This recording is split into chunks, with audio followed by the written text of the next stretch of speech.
historia. Comenzamos con la exposición de Paola Andrea de Espíritu y María Soledad Blanco de la Universidad Nacional de Jujuy, que presentan el trabajo Las Condenadas de Dante, la imagen medieval de lo femenino a través del recorrido por algunas mujeres en el infierno de la Divina Comedia. Paola Andrea de Espíritu es profesora en Letras en la Universidad Nacional de Jujuy y maestranda en Estudios Literarios de Frontera de esta misma universidad. Se desempeña como jefa de trabajos prácticos de la Cátedra de Literatura Europea 1 y como docente en nivel medio. María Soledad Blanco es profesora en Letras en la Universidad Nacional de Jujuy, magíster en Estudios Literarios de la Universidad Nacional de Salta. Se desempeña como profesora adjunta de las cátedras de Literatura Europea 1 y 2 y como docente de posgrado del módulo Literaturas Comparadas, Culturas, Artes y Lenguajes de la Universidad Nacional de Jujuy. Les damos las bienvenidas y las escuchamos. Buenas tardes a todos, ¿cómo están? Entre los cientos de personajes que aparecen en los diferentes círculos del infierno de la Divina Comedia, Dante condena a algunas mujeres. Estas pueden ser históricas, literarias o mitológicas. Si bien son más las que aparecen en el purgatorio y en el paraíso, y esto responde a una determinada imagen de mujer en Dante como poeta, un análisis de las mujeres que aparecen en el infierno, de sus pecados, el castigo que reciben y el círculo del infierno en que se las coloca, permite realizar una lectura de la cosmovisión de los siglos XIII y XIV acerca de la imagen de la mujer y de lo femenino. Ese es el camino que transitamos en el presente trabajo. Breve descripción del infierno. Sabemos que a partir del canto 17 el infierno adquiere un nivel de horror y de castigos mucho más terribles, porque los que están ahí son pecadores por malicia. Utilizaron la inteligencia para hacer el mal y por lo tanto deben ser peores sus castigos. Ya lo describía cabalmente Francesco de Santis. El reino del mal está partido en 3 mundos, correspondientes a las 3 categorías del delito: la incontinencia y violencia, la malicia y la fría premeditación. Cada una de estas categorías se divide en géneros y especies, círculos y giros. El concepto ético de esta escala de los delitos es que donde hay mayor injuria, hay mayor culpa. Y la injuria no está tanto en el hecho cuanto en la intención. Por eso la malicia y el fraude es más culpable que la incontinencia y la violencia. Y la fría premeditación de los traidores es más culpable que la malicia. Es decir, en la cosmovisión medieval, la razón se consideraba una facultad divina y esencial para la naturaleza humana. Dante creía en su capacidad para guiar a las personas hacia la verdad y la virtud. Esta creencia se refleja en la estructura del infierno, donde los pecadores son castigados, primero por dejarse llevar por sus pasiones y placeres carnales, lo que se consideraba una falta de control racional sobre los deseos, y luego porque han cometido pecados más graves y irracionales, como la traición y la herejía. Estos últimos son castigados de manera más severa porque resultan de la utilización de una facultad divina, la razón, para fines profanos. Las mujeres, organizadas por círculo. Limbo. Las primeras mujeres que encontramos en el infierno están en el limbo: Electra, Camila, Pentesilea, Lavina, Cornelia, Lucrecia, Julia y Marcia, mujeres griegas o romanas que se destacaron por sus virtudes, pero que están condenadas por haber nacido antes de Cristo. Esas virtudes que les confiere Dante no son solamente las del mundo romano, sino que hay una continuidad de las preceptivas del mundo medieval. Como lo plantea Carla Casagrande en Las mujeres custodiadas, en Historias de las mujeres en Occidente: castidad, humildad, modestia, sobriedad, silencio, laboriosidad, misericordia, custodia. Durante siglos, las mujeres han oído repetir estas palabras. Estas son las virtudes femeninas que encarnan las mujeres que se encuentran en el limbo. Lujuria. En el círculo segundo del canto quinto del infierno, Dante se encuentra con los amantes pasionales, los que pecaron de lujuria y dejaron que sus instintos dominaran a su razón. Comprendí que tormento semejante se les da a los carnales pecadores, que la razón someten al deseo. El castigo al que son sometidos es ser eternamente arrastrados y golpeados en un oscuro torbellino. Ese viento que no cesa y los golpea representa el instinto y las pasiones que arrebataron la razón y la voluntad de los condenados cuando estaban en vida. La borrasca infernal que nunca cesa, a las almas arrastra en sus embates, volteando y golpeando los molesta. Dentro de estos condenados encontramos varias mujeres nombradas y otras 3 sobre las que Dante se explaya un poco más: Semiramis, Dido y Francesca. La primera mujer que aparece entre los condenados y que a la vez es el primer personaje que se nombra es Semiramis. Su historia real es un completo misterio porque su figura se ha ido forjando con el paso de los siglos a través de las leyendas que se crearon alrededor de ella. En estos mitos condenatorios se cuenta que mandó a matar a su marido, el rey Nino, y luego, ocupado su trono, decretó entre sus leyes el placer como algo permitido para justificar y que no fueran juzgadas sus propias acciones, ya que era una mujer entregada al desenfreno sexual y la lujuria. Virgilio la describe en la comedia con las siguientes palabras: en vicios de lujuria fue tan diestra que en su ley hizo lícito lo ilícito, para evitar con esto el vituperio. En otras versiones, Semiramis llegó a cometer incesto con su propio hijo. Es evidente que todas las leyendas que retoma Dante tenían la intención, explícita o implícita, de proyectarla como una mujer puramente instintiva y no racional. El caso de Francesca es totalmente distinto, como se ha analizado numerosas veces. La figura de Francesca se erige como un personaje valioso para entender de manera más compleja o completa la concepción de la mujer que poseía Dante Alighieri. Francesca, contrario y complemento de Beatrice, es presentada como una mujer gentil, dulce y exquisita. No hay de ella la imagen de una pecadora condenada ejemplarmente al sufrimiento. Leíamos un día por recreo como el amor atrajo a Lanzarote, solo los 2 y sin sospecha alguna. Varias veces los ojos se encontraron en la lectura, demudóse el rostro, mas solo un punto pudo avasallarnos. Al leer como la sonrisa ansiada fuera besada por un tal amante, de quien ya nunca he de apartarme, la boca me besó todo tremante. Galeotto el libro fue y quien lo compuso. La lectura ese día nos seguimos. La clara referencia al román cortés de los amores prohibidos entre Lanzarote y Ginebra permite asociar el amor de Francesca y Paolo con el amor cortés, y por ende con el concepto de adulterio como algo permitido cuando ocurre por amor y no por lujuria. Esto, sumado al dolor que manifiesta Dante ante esta pareja, sugiere cierta indulgencia del autor con el pecado cometido, como postula Francesco de Santis, refiriéndose a Francesca. Aquí salimos de las abstracciones míticas y escolásticas y tomamos posesión de la realidad. La mujer no es más Beatriz, el tipo idealizado de los trovadores, fluctuante aún entre la idea y la realidad. Aquí cobra carácter, historia, pasiones, una personalidad vivaz y rica. Es Francesca de Rimini, la primera mujer del mundo moderno. Por el contrario, en este mismo círculo, encontramos también otras mujeres, todas del mundo antiguo, cuyos pecados de lujuria se entrelazan con consecuencias sociales.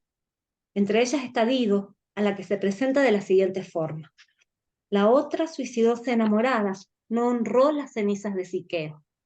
Estos 2 versos permiten realizar un análisis de la percepción de la mujer en la Edad Media. Antes que la lujuria, o incluso el suicidio, lo que Dante condena es el hecho de que Dido era viuda de Siqueo, y que en tal posición había realizado promesa de no contraer relación con otro hombre, para dedicarse a gobernar.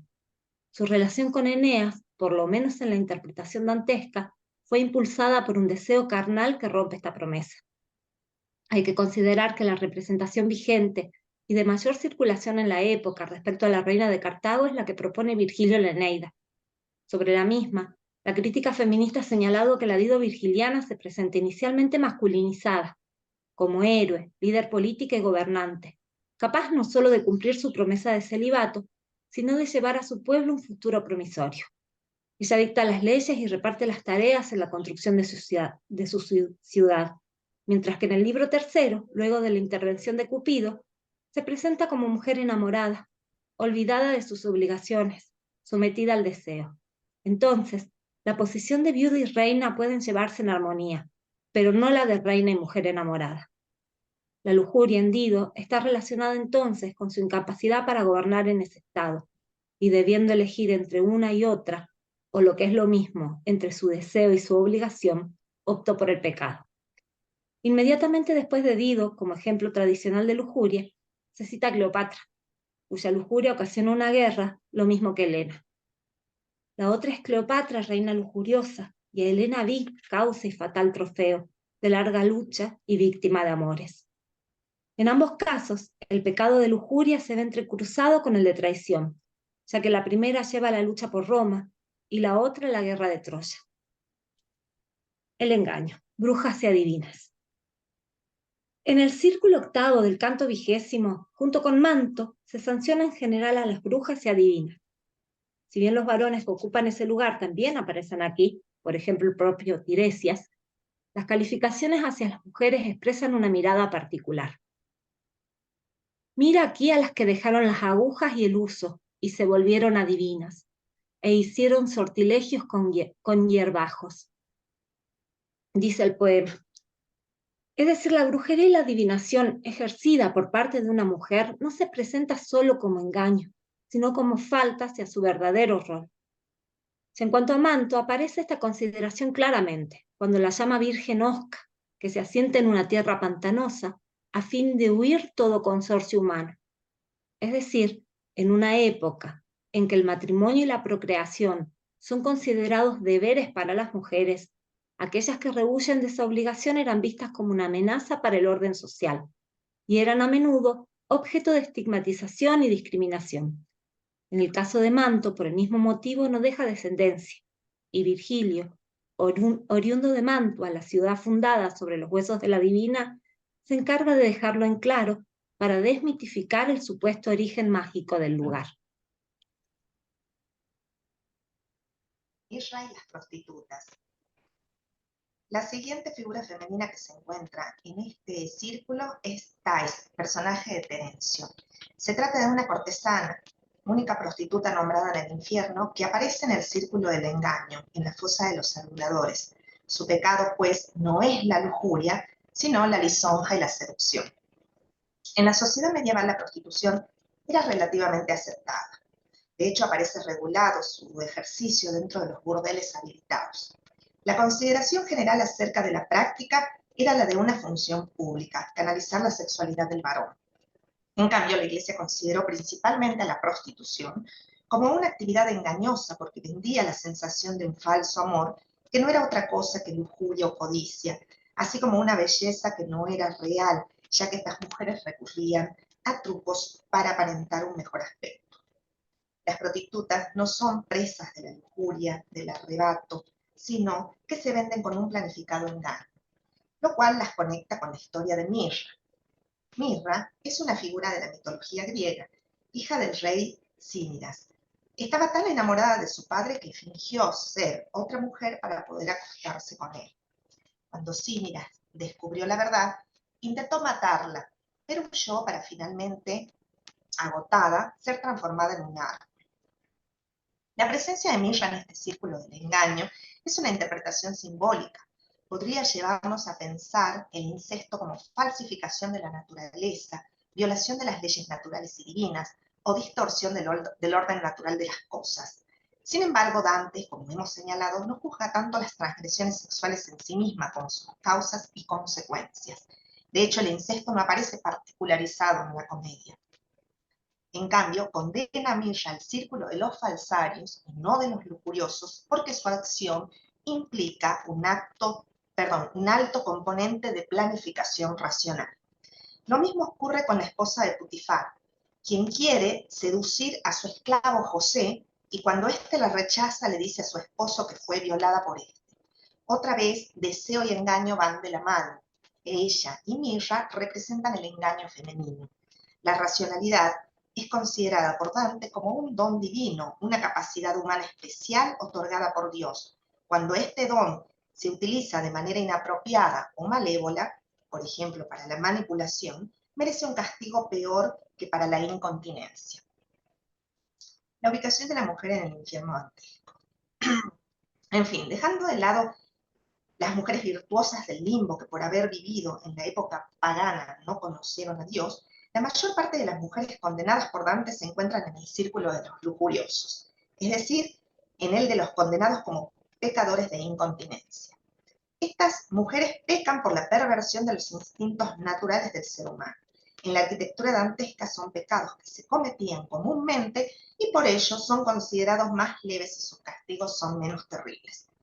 En los círculos del bajo infierno también ubica Dante algunas mujeres que por sus actos merecen penas más ejemplares, las aduladoras, las adivinas y todas aquellas que ejercieron la brujería. La última mujer que aparece en el infierno es Mirra, en el canto 30, como vimos.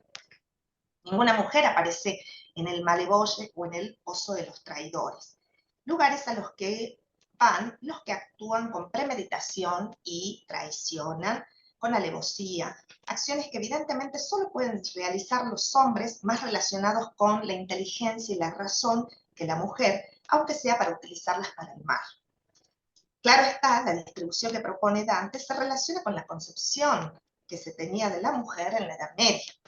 Para empezar, debe considerarse que se trata de un tiempo eminentemente masculino. Los hombres se encargaban de gobernar y de ir a la guerra, las mujeres quedaban relegadas a un ámbito doméstico y en situación de inferioridad. Padres, maridos, hijos, hermanos, siempre figuras masculinas decidían sobre y por la mujer. Claudia Opitz sintetiza este lugar social ocupado en vida cotidiana de las mujeres en la Edad Media. Las mujeres no entran en los tribunales, no gobiernan, no enseñan, no predican.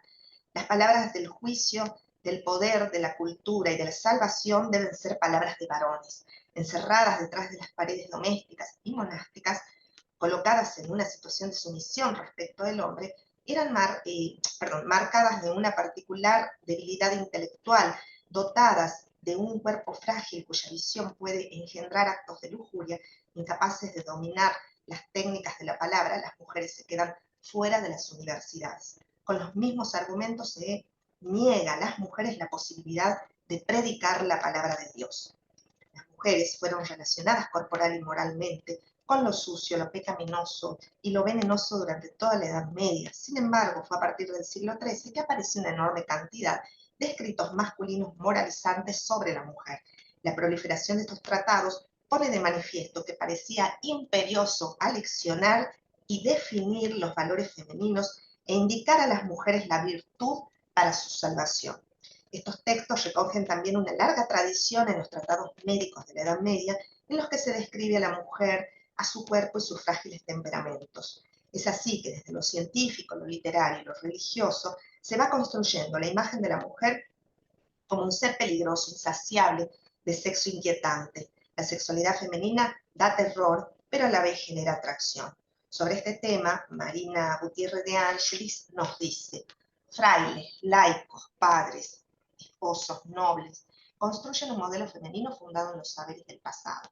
Extraños tratados que componen un mosaico femenino construido por clases de mujeres que se agrupan fundamentalmente en jóvenes y viejas, nobles y campesinas, vírgenes y prostitutas, viudas y casadas, damas y princesas. Las mujeres de los tratados se nos presentan proclives a la vagancia, son inquietas, vagabundas, frívolas y frágiles. Entonces, promiscuas, inclinadas al mal por naturaleza, las mujeres son incapaces de custodiarse y de controlarse por sí mismas, y esa es la debilidad de su condición. De allí la mirada desconfiada sobre las mujeres solas y las viudas, particularmente en cuanto a estas últimas, aquellas viudas que ejercen el poder, es decir, ingresan en el dominio de lo público que estaba vedado a ellas. Semíramis, Dido, Cleopatra, son todas mujeres que gobernaron, ejercieron el poder, decidieron por sí mismas. Incluso tanto los mitos como la historiografía reivindican en gran medida sus gobiernos. Según las leyendas, Semíramis lideró campañas militares exitosas que expandieron el territorio de Asiria, y a ella se atribuye la reconstrucción de Babilonia y la construcción de los jardines colgantes de Babilonia. En el caso de Cleopatra, su gobierno se caracterizó por la relativa estabilidad política y la expansión territorial. Dido, como lo muestra el mismo Virgilio, llegó no solo a la fundación de Cartago, sino que se caracterizó por su liderazgo, habilidad diplomática y logros en materia de desarrollo económico y cultural. A todas, sin embargo, las perdió la lujuria. Esa asunción del poder público se liga en la intrínseca debilidad del carácter femenino, con la lujuria y el libre ejercicio de su sexualidad. Reconocerse a sí mismas como sujetos gobernantes las viriliza al punto de reconocerse sujetos deseantes y autoadjudicarse la iniciativa en materia sexual. No es el caso de Francesca, cuyo amor apasionado es sincero y personal. Su historia es trágica precisamente porque su amor, aunque prohibido, es genuino y profundo. En el caso de Semíramis, Dido, Cleopatra, para la Edad Media, no solo su lujuria y la forma de vivir el placer y la sexualidad lo que las hace merecedoras de un castigo, es haber sido mujeres que transgredieron en general las normas morales, religiosas y sociales sobre el lugar que debían ocupar en la sociedad. Efectivamente, la mujer viril cae en el rasgo de lo monstruoso medieval. La mujer viril es la mujer que exhibe características o comportamientos que la época asociaba con la virilidad o lo masculino. En los casos analizados, ellas son líderes políticas fuertes. Queda claro que se asocia a la mujer viril con las brujas que aparecerán en el círculo siguiente. La diferencia entre unas y otras es la voluntad, ya que las primeras son víctimas de su propio carácter de incontinencia, mientras que las segundas toman la decisión de engañar basada en sus propios deseos y objetivos. Para indagar al respecto debemos considerar que la creencia en la existencia y el poder de las brujas ya era incipiente en la época de Dante, aunque aún entonces existía cierto escepticismo por parte de la Iglesia Católica, tratándola de charlatanería o artificio. Pocos años más tarde, con la bula pontificia del Papa Juan, en el año 1326, se concedió la categoría de herejía formal a la brujería y comenzó su persecución. Claro que la caza de bruja en Europa alcanzará su mayor expresión tiempo después, desde mediados del siglo XVI hasta mediados del XVII, y durante la cual se estima que 9 millones de mujeres fueron condenadas a muerte por ser consideradas brujas. De todas maneras, las hechiceras como manto se proyecta como figuras femeninas asociadas al engaño, instrumento del mal, representación de la mujer todavía imperante en la Edad Media.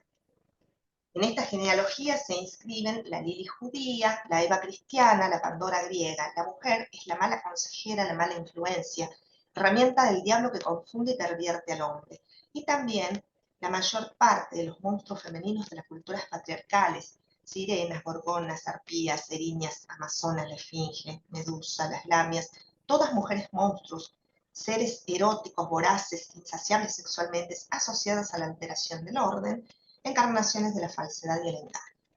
Ya hemos dicho que la brujería y la adivinación constituyen una violación al rol socialmente asignado y se articula tanto con las mujeres solas que ejercen el poder como con su lujuria y el engaño pecaminoso de la prostituta. Las hechiceras, reúnen en sí todas las categorías. Conclusiones. Como se puede observar desde el principio del análisis, las mujeres condenadas han estado siempre ligadas a la lascivia, y otras tantas confinadas en el círculo de lujuriosos y que proyectan la imagen de la mujer medieval sometida al imperio de la pasión y no al de la razón. De la misma manera, las mujeres castigadas en otros círculos se van asociando esta característica. La concepción medieval de brujas y adivinas estaba intrínsecamente ligada a la posición subordinada de las mujeres en la sociedad y se entrelaza con las representaciones dantescas que venimos mostrando. En primer lugar, las mujeres eran consideradas más débiles de carácter. En segundo lugar, las actividades tradicionalmente asociadas con las mujeres, como la herbolaría y el conocimiento de las propiedades medicinales de las plantas, podían interpretarse como actos de brujería. En tercer lugar, la sospecha de brujería a menudo recaía sobre mujeres ancianas, solteras o viudas, que eran consideradas inadaptadas a las normas de la época. Por último, las mujeres que desafiaban las expectativas de género, ya fuera mediante la búsqueda de conocimiento o la toma de decisiones independientes, eran objeto de sospecha y acusación de brujería. Tanto en Mirra como en la mujer de Putifar, vemos cuán impulsiva en el doble sentido de que impulsa y que se deja llevar puede ser la sexualidad femenina. Las mujeres son criaturas inherentemente carnales. En el primer caso, particularmente, aunque Mirra intentó desprenderse de ella, la lujuria terminó por consumirla al punto de tener que elegir entre sucumbir o suicidarse. En fin, está claro que en su condena Dante considera a las mujeres menos razonables y más susceptibles a la tentación que los hombres, coincidentemente con su época. Muchas gracias. Bueno, muchísimas gracias a Paula y a María Soledad. Y pasamos ahora a escuchar a Adriana Lucero y Natalia Ferrosardi de la Universidad Nacional de Tucumán. El título del trabajo es Dibujo puentes para que me encuentres. Representaciones del espacio y pacto lector en fumetti de la Divina Comedia. Adriana Lucero es licenciada en Letras por la Universidad Nacional de Tucumán, profesora de Educación Musical, magíster en Tecnologías de la Comunicación, auxiliar docente de Italiano, Lengua Extranjera, Ciencias de la Comunicación y Lengua Extranjera 2, Italiano, de la Universidad Nacional de Tucumán, y profesor titular de Fonética y Traducción del Italiano de ISMUT.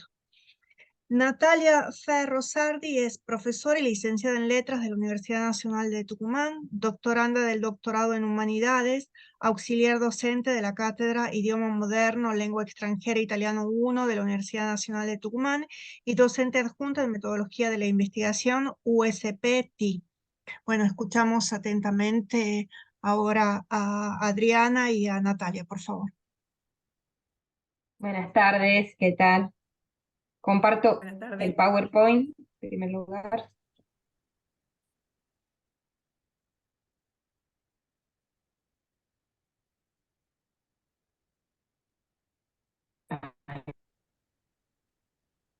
Bien, bueno, lo que nosotros nos propusimos trabajar justamente son las representaciones del espacio, pero digamos lo nuestro es ver más que nada, digamos, lo que son las distintas versiones de historietas que circulan en torno a la Divina Comedia. Sabemos precisamente porque justamente las imágenes del infierno, las imágenes del paraíso, las imágenes del purgatorio, más allá de la eliminación, digamos, de algunas, digamos, categorías en estas reformulaciones que va haciendo la Iglesia, han sido fundadas por Dante, que la influencia justamente de Dante Alighieri se extiende en esa creación de imágenes a distintas capas y distintas áreas de la cultura y de la sociedad. Cuando las pensamos, digamos, son justamente esas reformulaciones las que atraviesan y forman el sustrato, ¿no? Sustrato acá entendido en términos de Frederick Jameson, que dice que nunca nos acercamos precisamente a un texto como si lo leyéramos por primera vez. Entonces son estas imágenes las que van, las imágenes que Dante ha ido creando a través de las distintas palabras en este texto, son las que han ido justamente permeando y las que sobreviven y nutren el acervo de la cultura occidental. Entonces, nosotros en realidad lo que nos propusimos era ver o considerar determinados aspectos de la traducción intersemiótica, porque justamente el mercado editorial es el que ha permitido también la proliferación de una serie de adaptaciones, de versiones precisamente de los clásicos que van a traducirse o que van a adaptarse a películas y a cómics. También sabemos que en una adaptación la expectativa es precisamente la promesa de fidelidad y que eso se acerca, digamos, sucede cuando el sentido narrativo se acerca a la secuencia de imágenes, en la secuencia de imágenes, perdón, a esa conjunción literaria de trama y argumento. Esto lo dice Álvarez Peña, ¿no? Entonces, hay una tensión entre fidelidad y entre traición, ¿sí?, que va a resolverse, o mejor dicho, que atraviesa la pregunta, ¿qué sucede con eso cuando cambiamos de un sistema semiótico donde la materia o el conjunto de signos no necesariamente no se reduce a lo verbal? Porque aquí tenemos un conjunto de signos verbales y no verbales. O sea, cuando hablamos, en términos de Humberto Eco, de una traducción intersemiótica, ¿no? Nosotros escuchábamos el trabajo precisamente de las chicas de Soledad Blanco, esta cuestión de las mujeres en la obra de Dante, ¿sí? Y uno piensa, o mejor dicho, digamos, nosotros nos preguntábamos de qué pasados están hechos estos presentes, porque es obvio que el relato de Dante forma parte de la tradición. Ahora, cada generación renueva ese diálogo con la tradición y cada, digamos, uno de estos autores, ¿sí?, va transformando. De ahí, fíjense que traíamos una frase de Anna Tessin, que es antropóloga, que dice que justamente rastrear las historias, el viaje de esas historias, el pasaje de esas historias de un lenguaje a otro, en este caso, ¿sí?, implica o demanda preguntarse por esas transformaciones, porque en esas transformaciones hay omisiones, jerarquizaciones, visibilizaciones, ¿sí?, hay determinados aspectos que o se omiten, se silencian, y otros que se subrayan en esos textos o nuevos textos que emergen,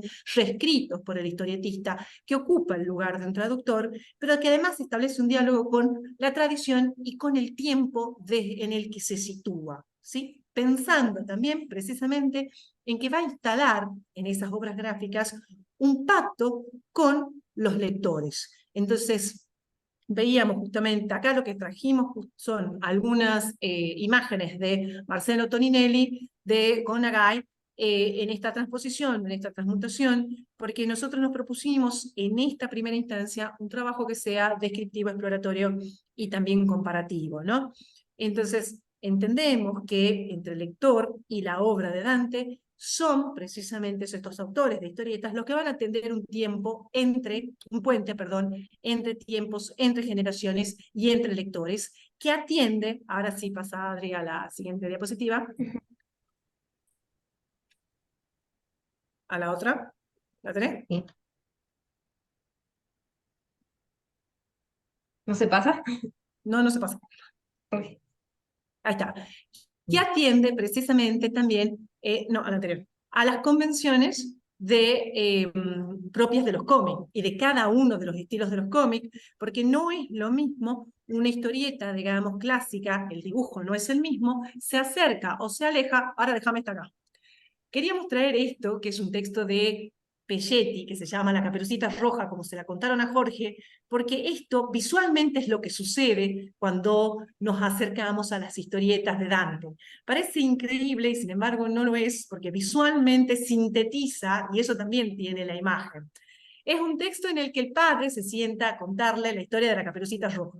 Ahora, lo que sucede o las imágenes a las que recurre el padre en esa enciclopedia visual, porque no es solamente una enciclopedia textual, sino que la enciclopedia que cada uno va teniendo también se va conformando en este mundo en el que habitamos por un montón de imágenes. Entonces el padre es quien tiene esa referencia en su enciclopedia de lo que es una caperucita roja, y sin embargo, digamos, el chico, la caperucita roja, se acerca a la cara, ¿bien? Y entonces la cara de la nena es roja en estas imágenes en donde está la cesta, que es lo que la historia de la caperucita que escuchamos nosotros, pero para el chico es la pizza, porque es la comida que le va a llevar a la abuela, y entonces son esos mundos los que se actualizan, y esas imágenes las que se actualizan en las distintas lecturas cuando leemos un texto también que tiene más de 700 años y que tenemos una serie de referencias de acuerdo a la edición que manejemos. Nosotros trabajamos con una edición bilingüe de Coligüe, en donde además, digamos, aparece una síntesis al final de cada uno de los cantos, además de las innumerables referencias estableciendo qué personaje era cada quien. Y eso no puede ingresar a las historietas, ¿bien? Porque estamos hablando de 3 libros así. Cuando las historietas hacen o juegan con la imagen, aún es síntesis visual.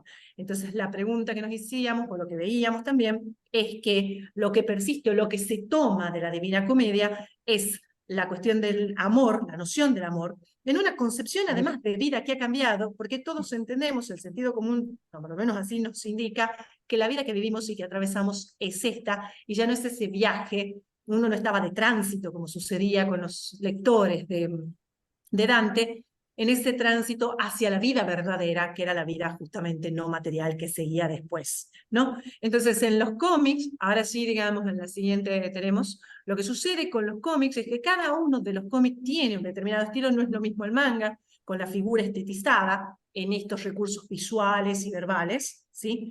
Hay precisamente una relación que cada uno de los tipos de cómic más o menos realistas establece también entre forma y contenido. Entonces el reconocimiento de esas convenciones también es algo que se juega en los distintos cómics, en las distintas versiones de historietas que van a dialogar con la Divina Comedia. Las aproximaciones han sido dadas, digamos, al estudio de los cómics desde, digamos, distintos estudios semióticos. El lenguaje, si queríamos recordar acá, el lenguaje icónico y verbal es una experiencia visual de la que participan tanto el autor como ese público. Y ahí es también donde se va a jugar este puente para acercar esos lenguajes a un texto ajeno. Sí. ¿Pasa, Adri?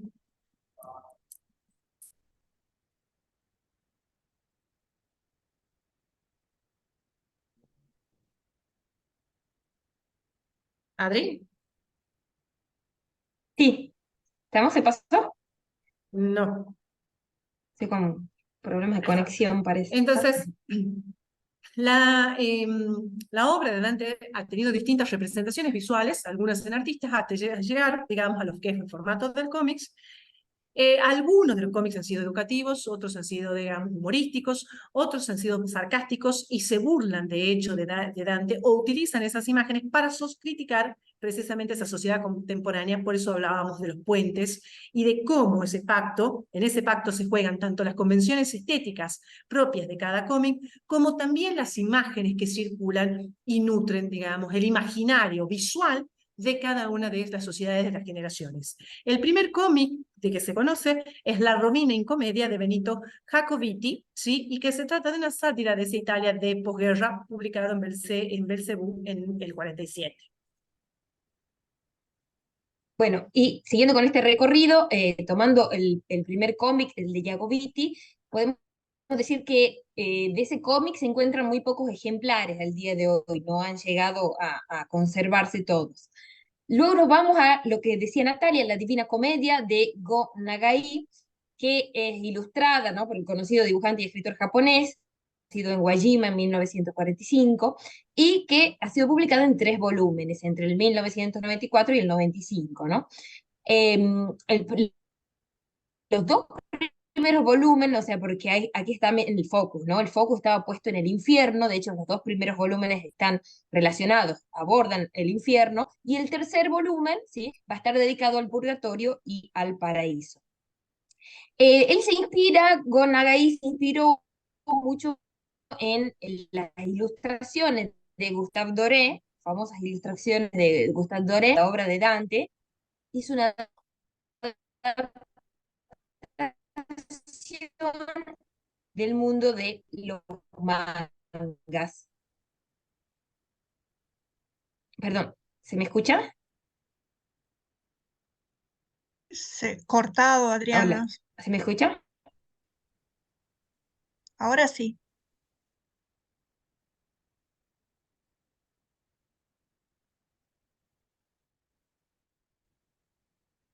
Dale, Adri, sí se te escucha. Bien, decía que él adoptó toda esta obra de Dante al mundo de los manga con todo lo que implica esa emotividad, ¿no?, la estética japonesa y este universo, ¿no? Por ejemplo, aquí en la obra de Nagai va a ser un Dante que se ruboriza ante la vista de Beatriz, es un Dante inocente, tímido, ¿no?, que constantemente llora, se desespera, se jala los cabellos, bueno, típico de los mangas. Por otro lado, Virginio parece como muy despectivo, desdeñoso, que lo maltrata todo el tiempo, ¿no?, una personalidad completamente opuesta a la de Dante.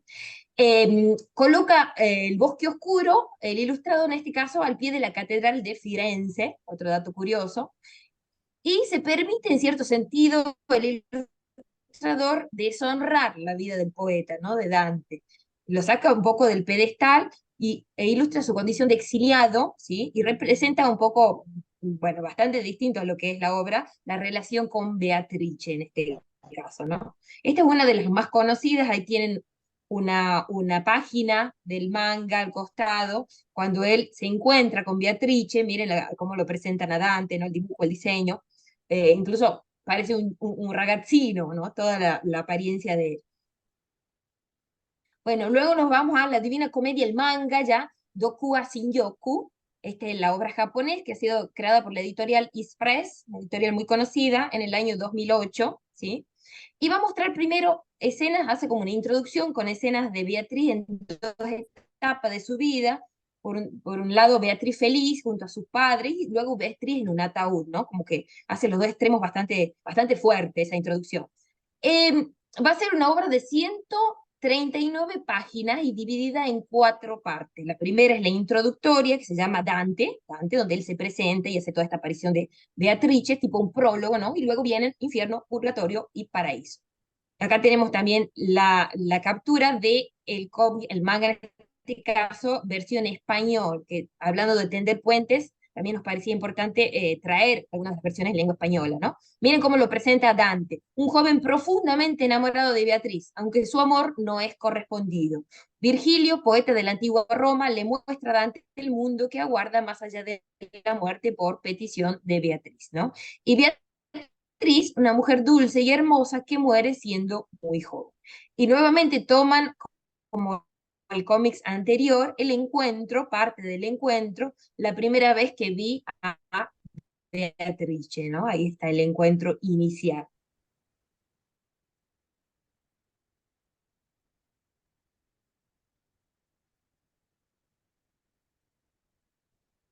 Hola, hola, ahí está. Ay, discúlpenme, no sé qué pasa justo. Estoy con problemas de conexión el día de hoy. Bien, ¿se me escucha, verdad? Sí. Sí, bien. Pasamos al Dante 2.0, Ritorno all'Inferno, ya mucho más cercano a nosotros, que este fue publicado para el 700 aniversario de la muerte de Dante. La editorial Shockdown publica Dante 2.0, una historia inédita creada por, como nombraba Natalia, Marcello Toninelli, ¿sí? Con dibujos de Giacomo Toninelli, autor de Dante, la Divina Comedia, a fumetti, otro de los cómics también conocidos, digamos, de Toninelli. En este caso, él lo que quiere hacer, no Marcello, él dice que quería tomar una obra como la Divina Comedia, porque luego también toma otras, ¿sí? De la tradición, que para él era muy significativa, pero que por ahí había pasajes que él no había entendido, no tenía del todo incorporado, entonces él la recrea, se permite utilizar en la primera parte terzine di endecasillabi incatenati, solo la primera parte, manteniendo la estructura original de la Divina Comedia, y luego transformando en la segunda con su toque personal, su humorismo, ¿no? Su sátira permanente, y él incluso en una entrevista pide disculpas a los lectores si no ha utilizado bien las tercinas, ¿no? Porque no soy poeta, dice él, estoy un poco alejado de esa construcción, de esa época, pero he querido tomarlo con, obviamente, las disculpas al público si algo me he equivocado, si algo no hice bien, ¿no? Y miren el diseño de este Dante 2.0. ¿Qué pasaría con el Dante ya cercano a nuestro tiempo, ¿no? ¿Cómo sería esta, lo que también decía Natalia, ¿no? Esta intertextualidad, este cruce, en este caso de puentes, a nuestra época moderna, ¿no? Miren cómo ha sido representado, vemos fragmentos del canto 2, canto 3, ¿no? La aparición acá de personajes, los dibujos, los colores, ¿no? Todo en estética propia de Toninelli, ¿sí? Y también con la inclusión de personajes modernos en algunas de las escenas, ¿no? Las onomatopeyas, bueno, todo el mundo del cómic totalmente ayornado, ¿sí? Aquí tenemos el canto 5, el infierno, los lujuriosos, con en esta, ya que hablábamos de las mujeres, acá está Helena, Dido, reina de Cartago, Cleopatra, y vamos a ver también esta inclusión del cuerpo, ¿no? Este mostrar el cuerpo, paso a la de Cleopatra, sobre todo aquí los van a ver, esta presentación de Cleopatra muy, muy del autor, ¿no? Con esta nariz alargada, que incluso se le pregunta dentro de la obra, ¿sí? De esta nariz. Perché, dice ella, cosa il mio naso? Y ahí viene todo el tema de las disquisiciones sobre la nariz, ¿no? Miren la desnudez, el cuerpo, vemos la exageración permanente, las hipérboles, la referencia a las culturas de masa, ¿no? La ironía, que es una constante, la sátira, y como decíamos, la intertextualidad. Por ejemplo, aquí nombran a Pharaoh Dynasty, que según lo que habíamos podido averiguar con Natalia, hace referencia a un juego, a un videojuego, ¿sí? A una serie de videojuegos. Bueno, y por el último que hemos rastreado hasta los tiempos actuales es Welcome to Saint Hell. Es un cómic inspirado también en la Divina Comedia, con muchos más cambios que la obra original de Dark Gun Comics, que es todo un equipo de producción y edición de cómics, un equipo bastante moderno que tiene su sitio en internet. Si lo buscan, Dark Gun Comics, lo van a encontrar, y no solo está de la Divina Comedia, hay muchos otros. Fundado, esto nos parecía también curioso, fundado en Le Marche, la región de Le Marche, las Marcas, en Italia, en el año 2021, es decir, muy, muy, muy reciente, ¿no? En este caso va a ser, el protagonista es la figura de un detective privado llamado Vincent Phillips, que aparece como un detective totalmente inepto, cobarde, ¿no? Que realmente nadie cuenta con que él pueda solucionar algún tipo de asesinato, de situación, en una ciudad que se presenta como un infierno dantesco. Ya la ciudad misma, ¿no? Aparece como un infierno dantesco. Allí se enfrenta con sombras, espíritus, demonios, muchos personajes que son nombrados en la obra de Dante, ¿no? Y Beatriz en este caso aparece ser, a ver, es como la compañera del detective, su única amiga, porque también es un detective que no tiene muchos amigos, que acaba de morir. Entonces, a partir de la muerte de Beatrice, en este caso, el detective entra en una especie de limbo, si se quiere, ¿no? Que no le interesa nada, no quiere hacer nada, deja su imagen, bueno. Y en este caso tiene que resolver su asesinato a través de la mano del boss mafioso. Entra la mafia también aquí, ¿no? Una mafia que está comandada por Lucio Fierro y su ahijado Arlequino, el nombre también de los personajes, ¿no? Consta de 5 volúmenes este cómic bastante moderno y comienza en este caso eh, con, con las tercinas de Dante como introducción, ¿no? Están puestas en cada uno de los volúmenes. Y ahora pasamos rápidamente a las conclusiones. Nati. Sí, sí, lo que nosotros veíamos también en esto que retomábamos, ¿sí? Que hay cuestiones que, por ejemplo, se van a dejar de lado, que la pregunta, digamos, vuelve esto de qué es lo común, ¿sí? Y lo común en términos también identitarios. Desaparecen, ¿sí? Los personajes que son propios, digamos, más cercanos al mundo político, y esas personalidades que tenían nombre y apellido puntuales, devienen justamente arquetipos, devienen estos personajes que viven, que migran precisamente de un tiempo a otro, ¿no? En esto en donde no está solamente el amor y no está solamente la noción de vida, o mejor dicho, se reformula la noción de vida en términos de o sea, el transitar la vida que conocemos ya puede ser pensada en términos de viaje, en donde, retomando, digamos, ya lo que es, digamos, la frase de Calvino, en las ciudades invisibles, en una de las escenas, el infierno son también los otros, ¿no? Entonces, esa idea precisamente de que infierno y cielo se encuentran presentes en la vida también que habitamos, ¿no? También veíamos esta cuestión de que el autor, como habíamos dicho, el historietista, puede ser pensado como ese traductor que va a seleccionar elementos y que va a establecer un pacto que con el lector se va a dar tanto en términos de la forma como en términos precisamente de los contenidos. Los aspectos anteriores hacen referencia a los contenidos y los aspectos vinculados a la forma los ha ido nombrando Adriana cuando ha ido caracterizando cada uno de las estéticas propias de los distintos cómics. No es lo mismo, ustedes han visto el de Toninelli, que también apela en esa versión 2.0 a la imagen precisamente de viaje al futuro, que en realidad es el viaje también al pasado, porque ese es el vehículo que flota. Entonces estamos hablando de un imaginario, digamos, también de los 80, o en esto que vuelve de los 80, ¿sí? Porque los lectores, esto también que se lee, ¿bien? También leemos, como decía Litao, desde un cuerpo que es historizado, que está sexualizado, que está racializado, ¿sí? Y que está tecnologizado, ¿no? Cada una de esas decisiones es lo que va a construir el tipo de puente que propone cada uno de los autores al lector. Porque este pasaje entre lenguaje también nos va a devolver, pasada a la otra, Adri, a las frases de Umberto Eco en su libro sobre literatura, cuando él habla sobre las funciones de literatura, que tenía que ver una con los personajes y la migración de los personajes que van de texto en texto, ¿sí? Y que están entre nosotros y que existen como hábitos, como disposiciones sociales, como referencias, como síntesis incluso, que van nutriendo la memoria cultural, pero también, digamos, de los textos estos, porque él va dialogando, Umberto Eco, con los textos que se modifican en los hipertextos, y él habla de que estos textos que son inmodificables, ¿sí? Que es la función que tienen, es esa. Contra cualquier deseo nuestro de cambiar el destino, nos hacen tocar con nuestras propias manos la imposibilidad de cambiar. Y al hacerlo, nos cuenten lo que nos cuenten, cuentan también nuestra historia, y por eso los leemos, por eso los amamos. Los relatos ya hechos también nos enseñan a morir, ¿no? Queríamos agradecerles entonces por habernos escuchado. Gracias. Y pido disculpas por la conexión, no sé qué ocurrió, pido mil disculpas. Está bien, Adriana. Bueno, muchísimas gracias a Adriana y a Natalia. Y bueno, en el programa estaría yo como expositora, pero coordinando, quisiera ceder la palabra a Máximo Palmieri si está de acuerdo.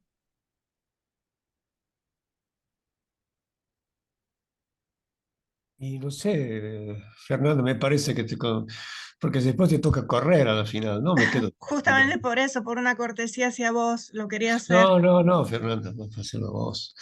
No, no, no, tranquila. Yo voy a tratar de leer, como vi en italiano, voy a tratar de leer lentamente, pero es bastante corto, así que en 15 minutos yo lo cierro. Sí, bueno, entonces, de verdad no habría problema, pero bueno, entonces, siguiendo entonces el programa, me tocaría a mí exponer. Mi nombre es Fernanda Bravo Herrera, soy investigadora adjunta del CONICET, con sede en el Instituto de Literatura Argentina de la Universidad de Buenos Aires, licenciada en Letras por la Universidad Nacional de Salta, doctora en Literatura Comparada y Traducción del Texto Literario por la Università degli Studi di Siena. El título de mi trabajo es Imágenes y presencia de Dante Alighieri en la literatura argentina, Victoria Ocampo, Jorge Luis Borges y Leopoldo Marechal. Las premisas son las siguientes. La centralidad de la obra y de la figura de Dante Alighieri en el horizonte literario argentino confirma la originalidad de su escritura y la permanencia de sus valores que lo delinean como un clásico, tal como es concebido por Italo Calvino, por una parte, y señala, por otra, la conformación del campo intelectual en la Argentina que incorpora como claves hermenéuticas y significativas textos que forman parte de un patrimonio común. La productividad de la palabra dantesca en el espacio literario argentino denota prácticas hipertextuales de recuperación, estratificación y resignificación que se traducen en nuevos contextos. Se trata de diálogos intertemporales e interculturales que permiten la recuperación de arquetipos, mitos, imágenes, tradiciones, significaciones, genotextos y contribuyen a la constitución de una literatura que se complejiza en dichos vínculos. La potencialidad del universo dantesco en cuanto clásica por la persistencia y la renovación de sus sentidos, y tal como lo concibe Harold Bloom, fundacional de las civilizaciones del canon occidental, explica esa centralidad en la cultura argentina, incidiendo incluso en el proceso dialéctico de construcción de auto y heteroimágenes, no solo en la comunidad de inmigrantes italianos, sino también en el campo intelectual. Entre los varios escritores que, en cuanto lectores de Dante, lo han incorporado en su propia producción, sea en modo directo, ensayístico, desde la actividad crítica, o en modo indirecto, literario, en las reelaboraciones, Victoria Ocampo, Jorge Luis Borges y Leopoldo Marechal permiten comprender las variaciones, desviaciones y demodulaciones. La amplia producción crítica dedicada a abordar estas relaciones, carente de la última palabra conclusiva, confirma la potencialidad de sus espacios de encuentros con sus coincidencias y diferencias en las réplicas que se establecen en la escritura, concebida como práctica de lectura de segundo grado según la propuesta bartesiana. El primer parágrafo es Claves de lectura de Victoria Ocampo.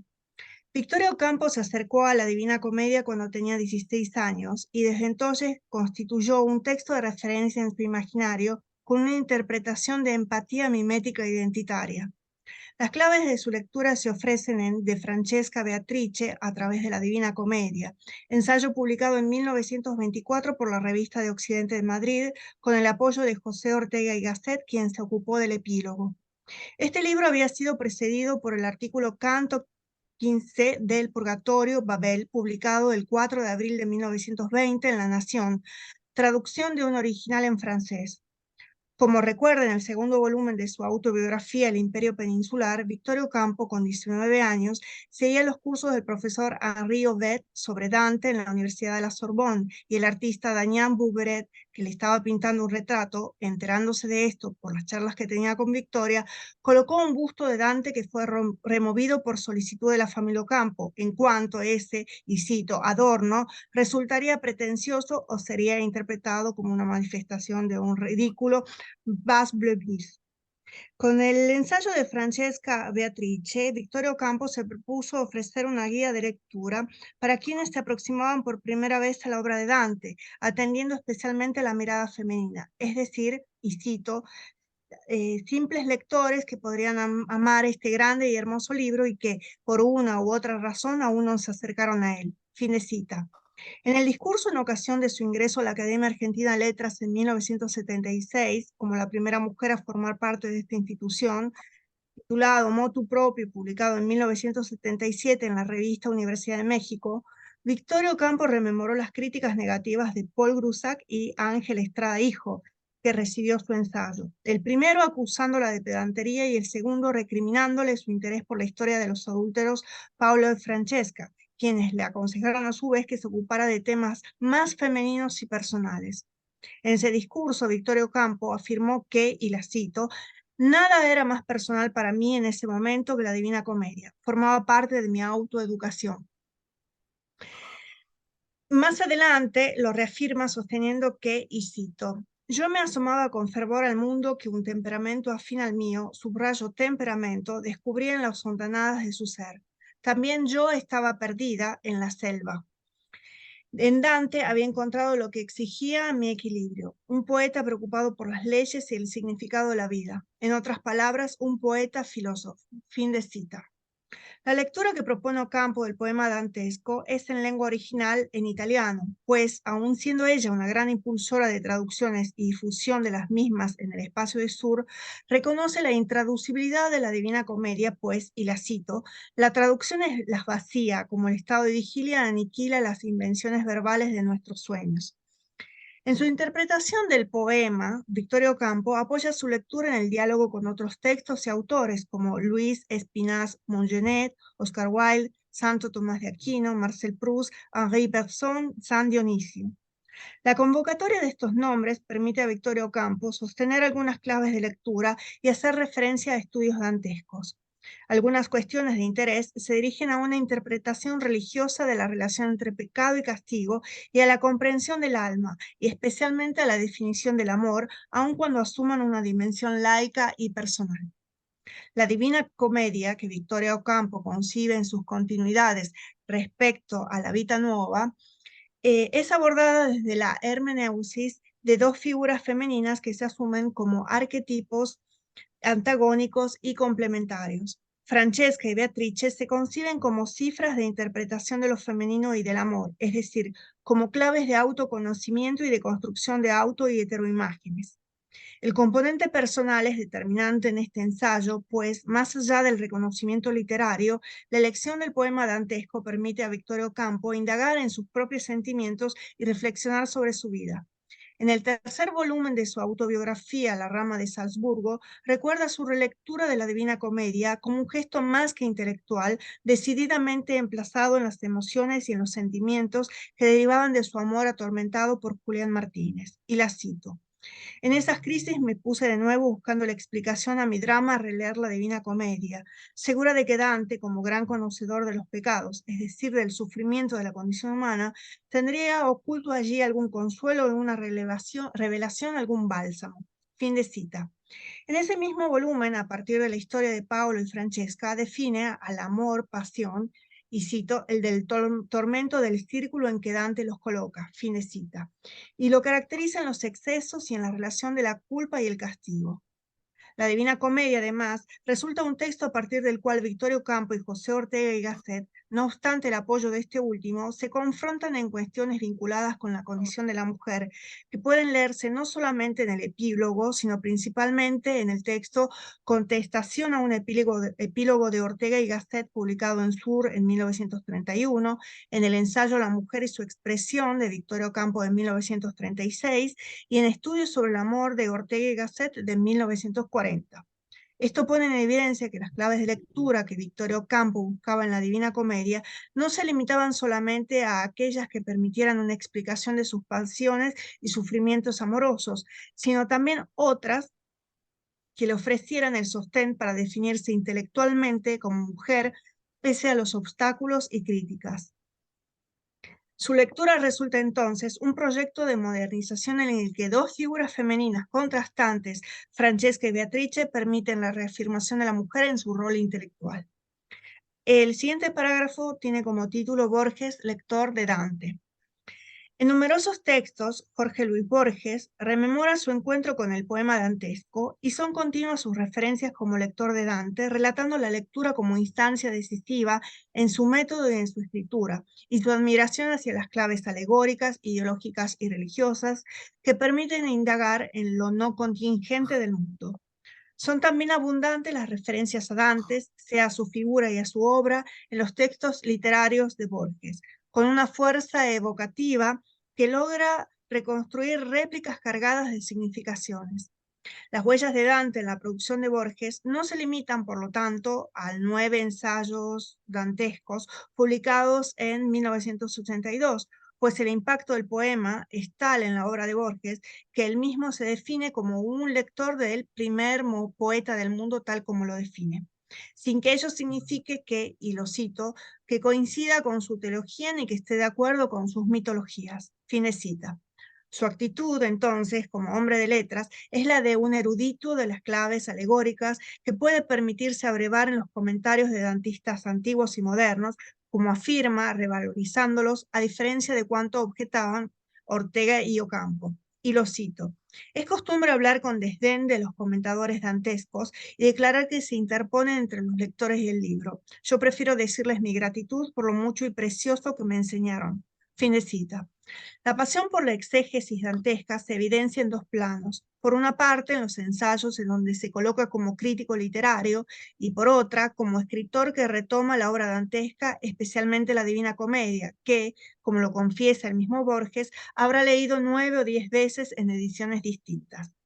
Los momentos de lectura forman parte, en consecuencia, del mismo texto en los comentarios de Borges y se asumen como cifra del poema, historia encadenada de lecturas. De esta manera, lo que Borges va delineando en estos textos dedicados a Dante y a su obra es una biografía como lector. Su experiencia lectora resulta una guía de lectura de la Divina Comedia, tal como lo explica él mismo. Y cito: al principio debemos leer el libro con fe de niño, abandonarnos a él. Después nos acompañará hasta el fin. A mí me acompaña durante tantos años y sé que apenas lo abran mañana, encontraré cosas que no he encontrado hasta ahora. Sé que ese libro irá más allá de mi vigilia y de nuestras vigilias. Fin de cita. En 9 ensayos dantescos, Borges afirma que, y lo cito, un gran libro como la Divina Comedia no es el aislado o azaroso capricho de un individuo. Muchos hombres y muchas generaciones tendieron hacia él. Investigar sus precursores es indagar los movimientos, los tanteos, las aventuras, las vislumbres y las premoniciones del espíritu humano. De esta forma, Borges señala un encadenamiento de voces y de discursos al cual su propia palabra se une. En esta multiplicidad de palabras, la traducción y los comentarios conforman un corpus indispensable para acercarse al poema dantesco, sin que el acceso al mismo se limite por la intraducibilidad, por las traducciones o por las mediaciones o barreras lingüísticas. La potencialidad del texto viene enunciada en numerosas ocasiones. En el texto Mi primer encuentro con Dante, resumen de una conferencia, publicado en Quaderni Italiani di Buenos Aires en 1961, Borges señala la infinita posibilidad de lecturas de la Divina Comedia, la palabra no conclusa que se ofrece, su condición de texto clásico que ofrece su persistente reelaboración y actualización. Así afirma: hay una primera lectura de la comedia, no hay una última, ya que el poema, una vez descubierto, sigue acompañándonos hasta el fin. La Divina Comedia es una ciudad que nunca habremos explorado del todo. El más gastado y repetido de los tercetos puede una tarde revelarme quién soy o qué cosa es el universo. Fin de cita. De esta manera, de esta manera, el poema dantesco constituye una explicación del universo en cuanto libro total, según la concepción de Italo Calvino del clásico. Borges, lector de Dante, propone una interpretación de la Divina Comedia en La última sonrisa de Beatriz, incluido en 9 ensayos dantescos, afirmando que, y lo cito, Dante edificó el mejor libro que la literatura ha alcanzado para intercalar algunos encuentros con la irrecuperable Beatriz. Fin de cita. Las ambigüedades, las paradojas, las contradicciones, los desplazamientos y las vacilaciones conforman algunas de las características de las lecturas que propone Borges, con sus estratificaciones y complejidades, con las reflexiones metaliterarias, las desconstrucciones, los juegos de opuestos. Se trata de reescrituras en donde la traducción se concibe como una reescritura y el comentario como un precursor de la propia palabra en un diálogo incesante de voces a la par. El universo, imaginado como una biblioteca, permite la irrupción constante de Dante, de su imagen y de su obra en una dialéctica entre escritura y lectura. Borges, lector de Dante, juega con las variaciones de la Divina Comedia, conjeturando propósitos y reinterpretando imágenes, símbolos y alegorías, dándole nuevos sentidos a partir de sus diferentes perspectivas. Borges pone en evidencia el carácter poliédrico del poema dantesco y con ello su propia palabra. En última instancia, la potencialidad de la literatura. El siguiente apartado se llama Marechal tras las huellas de Dante. Al igual que Victorio Campo y Jorge Luis Borges, Leopoldo Marechal rememora como instancia decisiva en su formación intelectual la lectura de la Divina Comedia en 1930 durante su permanencia en Florencia. Así lo recuerda en la entrevista que le realizara Andrés en 1968, publicada en Palabras con Leopoldo Marechal, y lo cito: durante un mes y en absoluta soledad me dediqué a buscar las huellas de Dante Alighieri en aquella ciudad predilecta de la gloria.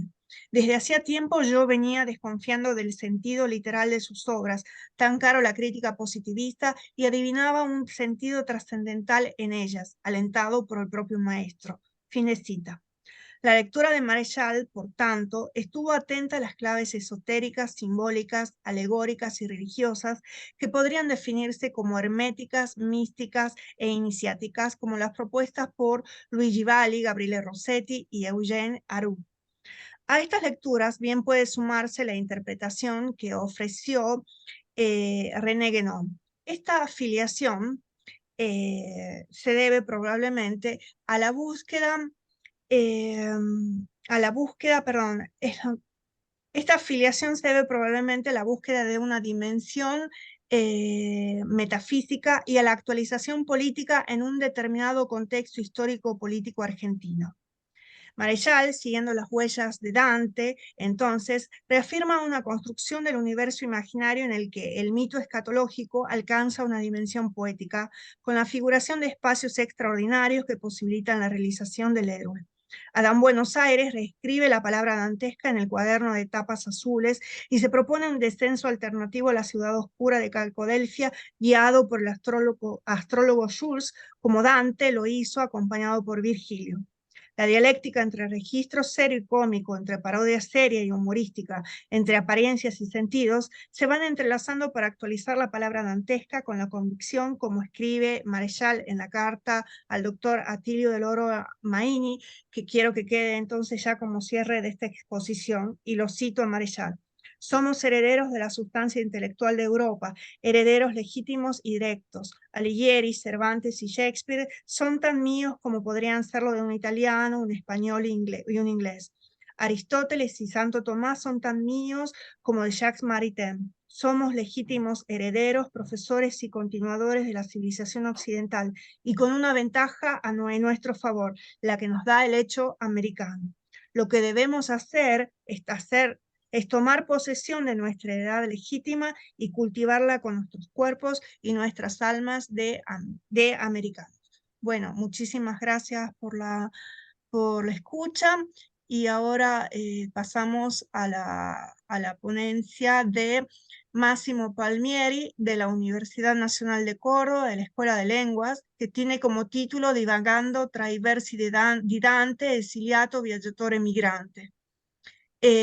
Massimo Palmieri es licenciado en Comunicación Social, profesor de lengua italiana y doctor en Ciencias del Lenguaje, con mención en Literaturas Comparadas, profesor titular de Lengua y Literatura Italianas en la Facultad de Lenguas de la Universidad Nacional de Córdoba. Y bueno, escuchamos atentamente a Massimo. Y atentamente, estamos un poco corriendo porque estamos con atraso, así que lo que sí, pido disculpas porque lo mío va a ser en italiano. Hablar de Dante en castellano para mí es complicado. Perdón, Máximo, expone los 20 minutos, nosotros empezamos tarde y es el tiempo che corrisponde. No, bene, grazie. Nel riferirsi a colui che unanimemente usiamo definire il padre della lingua italiana si corrono un'infinità di rischi. Incorrere in ripetizioni, semplificazioni, imprecisioni e quant'altro. Nel tentativo per lo più frustrato di aggiungere qualcosa di nuovo a quanto già detto e scritto, ma a mio parere il rischio più grosso è quello di dare per scontato ciò che non lo è, perché se è vero che Dante è il sommo poeta per antonomasia, è altrettanto vero che tra i fiumi d'inchiostro che su di lui si sono scritti vi sono parecchie macchie. E proprio da qui vorrei partire per questo breve viaggio in compagnia del grande Durante di Alighiero degli Alighieri, detto Dante, nato nel 1265 in quel di Firenze, morto a Ravenna nel 1321. Comincio dalle date perché queste, nel caso in questione, più che in altri si trasformano quasi sempre in immutabili ricorrenze, irrinunciabili ricorrenze. A proposito, mi permetto di utilizzare come incipit l'illuminante saggio intitolato Varia fortuna di Dante, con cui il grande critico e storico della letteratura italiana Carlo Dionisioti chiude il suo fondamentale testo Geografia e storia della letteratura italiana. In questo breve studio critico sulle alterne fortune del grande poeta toscano, Dionisioti, con la lucidità e la punta di ironia che lo contraddistingueva, fa notare come nemmeno il sommo poeta potesse sfuggire alle mode del momento, che l'avevano portato a subire, ad esempio, nel corso del XVIII secolo, pesanti critiche, dovute a, e cito, pregiudizi sulla stravaganza e rozzezza gotica, chiudo la citazione, della sua opera, fino a vere e proprie stroncature, come quelle del Bettinelli, che nelle sue lettere virgiliane arriva a far dire a Virgilio stesso, quale, cito, sfinimento, non fu per noi lo strascinarci per 100 canti e per 14.000 versi, in tanti cerchi e bolge tra 1000 abissi e precipizi con Dante. Chiudo la citazione. Certo, Severo Bettinelli era un gesuita mantovano, illuminista, e figlio del suo tempo, di quel Settecento il cui gusto non coincise con un particolare amore verso il sommo poeta. Ma questo mi interessa soprattutto per il riferimento all'alterna fortuna di Dante rispetto alla contingenza di quella moda che Leopardi sagacemente definiva in una delle sue operette morali sorella della morte. L'indiscutibilità del sommo poeta si fermerebbe dunque alla bellezza sublime di certi, e cito, bellissimi versi che a quando incontravansi, e fino alla citazione. E come il Bettinelli stesso non può che risconoscere, è la sua figura immensa di padre della lingua italiana da celebrare a ogni ricorrenza. Al di là di queste polemiche tutto sommato leggere ma comunque fondate su documenti seppur limitati, a partire dalla stessa questione della lingua, Dante porta con sé inevitabilmente, insieme al riconoscimento della sua grandezza, lo stigma della sua scomoda e variegata complessità, tant'è che il Bembo medesimo gli preferisce senza dubbio Petrarca come modello di lingua poetica, puntando al poeta aretino come emblema di un monolinguismo necessario alla pulizia di un idioma in fondo ancora in fasce. Ricordiamo che la prima grammatica italiana di Francesco Fortuny era uscita nel 1516, appena pochi anni prima delle prose della volgarlingua. Dante dunque amatissimo e rispettato, ma al tempo stesso come un diamante grezzo e pieno di asperità diventato soprattutto patrimonio da una parte di competenti esegeti e dall'altra dell'amore popolare che, questo bisogna dirlo, non gli è mai mancato. Ci sono da secoli folle di lettori, dalle professioni più varie, dilettanti della letteratura che sanno mandare a memoria interi canti della Divina Commedia. Dante appartiene sicuramente al popolo, e questo si può constatare facilmente nel successo delle letture Dantis da Carmelo Bene e Roberto Benigni, solo per citare le più note. Prima di entrare nel vivo dell'argomento che sta al centro di questo breve saggio, cioè la relazione che troviamo fra i vari passaggi della Divina Commedia e il fenomeno dell'immigrazione, è appunto utile riprendere la questione della polemica che accompagna da sempre la figura del sommo poeta, in quanto patrimonio della cultura popolare, intesa in senso sociologico e al contempo In ragione della sua provata e sfaccettata complessità, Dante viene spesso conteso tra diverse fasce della società e quindi anche delle varie ideologie. Come sottolinea Pasolini nella sua raccolta di saggi Empirismo eretico, Dante nel suo uso così variato ed ampio del lessico e dei registri linguistici, e cito, ha una chiara coscienza delle categorie sociali, la lingua di Francesca, la lingua dei barattieri, che è profondamente democratica, data la sua ascendenza probabile alle esperienze corporativistiche e alle annesse lotte sociali.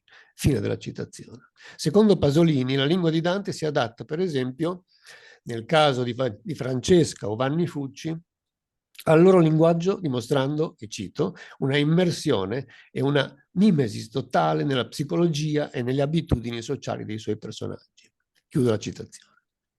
Questo suo plurilinguismo è probabilmente uno dei motivi per cui in tanti si sentono in diritto di appropriarsi dell'esclusiva sulla comprensione del vero spirito dantesco e al contempo che il sommo poeta risulti particolarmente scomodo come modello. Per fare un esempio forse un po' triviale ma utile allo sviluppo successivo del saggio, mi pare illuminante riferirsi a un articolo apparso sul quotidiano Il Giornale il 15 maggio 2015, in cui si sostiene la tesi di un Dante reazionario e che avrebbe scritto, e cito, parole durissime contro l'immigrazione e contro la Chiesa che si rende complice di questa tratta di uomini. Fine della citazione. Naturalmente, secondo l'autore dell'articolo, questo sarebbe il vero Dante, e per avvallare la sua posizione usa alcuni versi del XVI canto del Paradiso in cui Dante incontra il suo trisavolo cacciaguida, il quale asserisce, dopo questo lo riprenderò, sempre la confusione delle persone, principio fu del mal della cittade.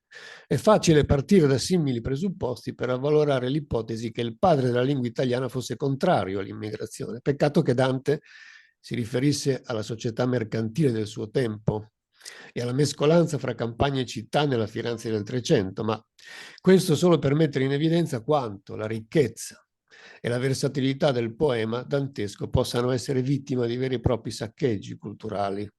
A questo scopo si vorrebbe qui evitare qualsiasi tipo di atteggiamento predatorio nei confronti della commedia, per piegarla a fini poco nobili, pur sapendo di non essere esenti da inevitabili posizioni succettive e discutibili. D'altro canto, non si vuole nemmeno far parte della schiera degli ignavi. No? Un'affermazione che onestamente credo si possa condividere è quella che vede Alighieri come figura fortemente vincolata alle condizioni di esiliato, viaggiatore, e quindi in qualche modo quella di migrante.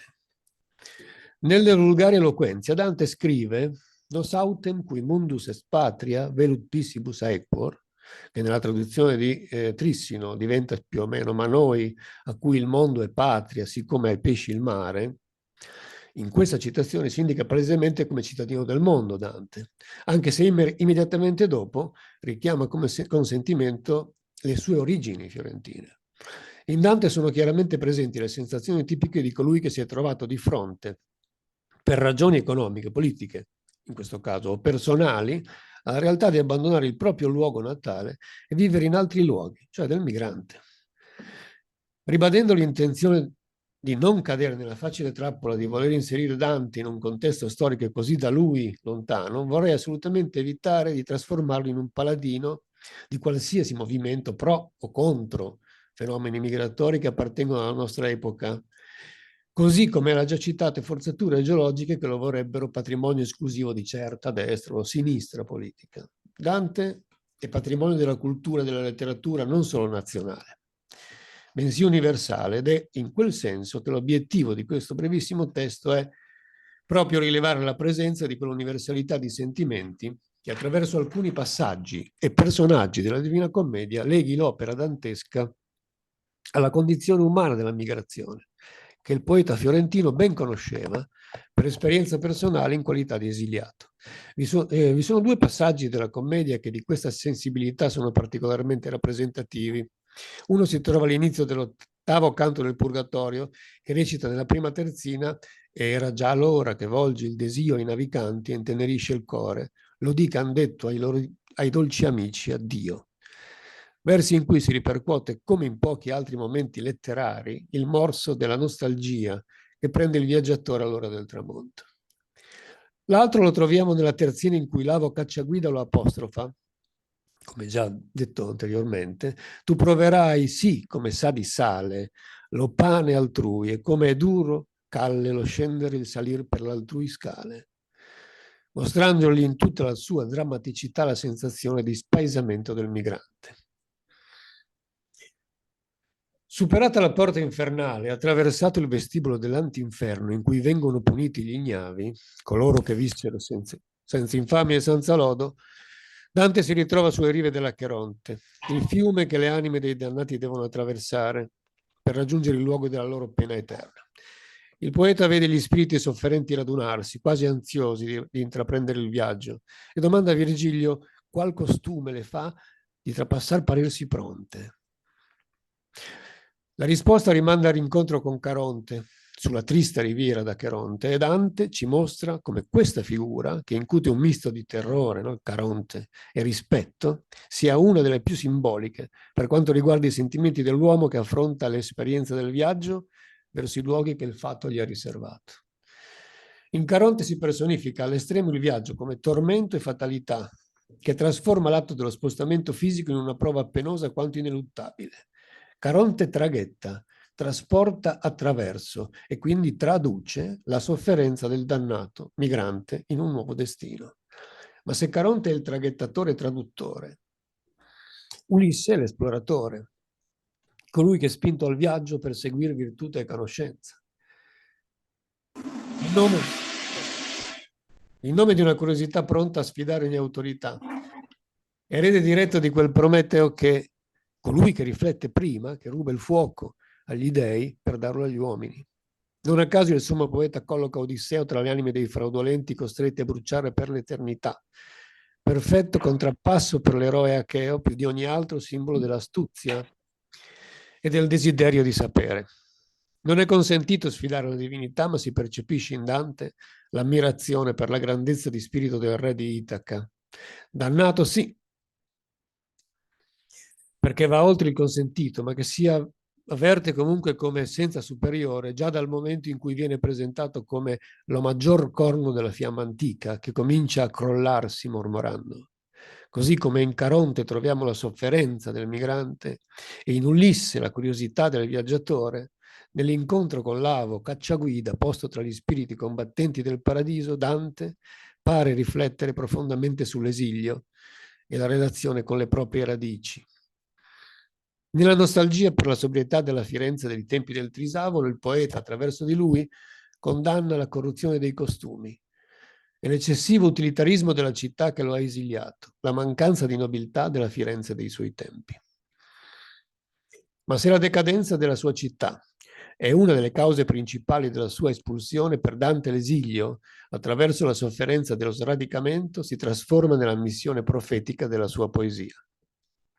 Cacciaguida sa che il poeta sarà costretto a soffrire per la sua condizione quando lo avverte appunto come sa di sale lo pane altrui, ma al tempo stesso lo invita a non invidiare chi gli ha fatto del male, perché si infutura la tua vita vie più là che il punir di loro perfidie. Saranno puniti prima loro. La predizione di Cacciaguida colpisce certamente nel segno se ancora oggi stiamo celebrando la figura di Dante come sommo poeta. E chiudo. Se è vero che la figura di poeta profeta di cui si investe l'Alighieri oggi non può avere lo stesso significato che poteva avere 7 secoli fa, è pur vero che nel poema dantesco ritroviamo sentimenti universali che ci lasciano un'eredità di valore tuttora incalcolabile e ci fanno riconoscere nel viaggio oltremondano del sommo poeta profonde riflessioni intrinseche alla condizione umana, nella figura di Dante, esiliato, viaggiatore e migrante. Bene, io ho finito. Bueno, muchísimas gracias, Máximo. Sofía, ¿cuántos minutos tenemos para el debate o las preguntas?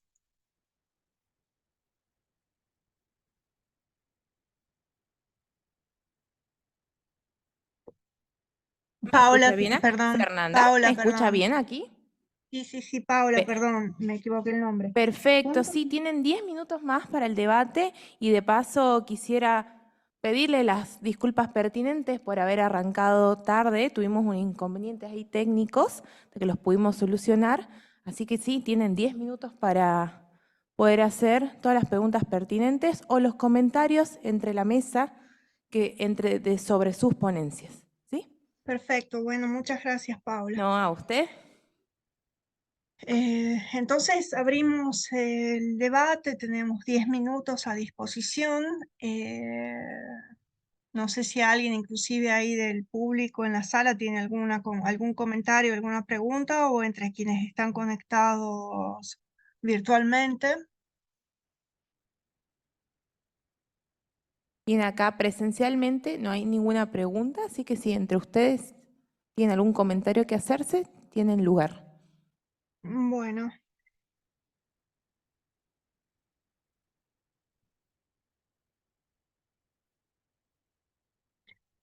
Bueno, yo entonces comenzaría Acá. yo como para, Bien, acá tenemos una digamos, pregunta, Fernanda. Acá a tenemos ver una si, pregunta. Sí.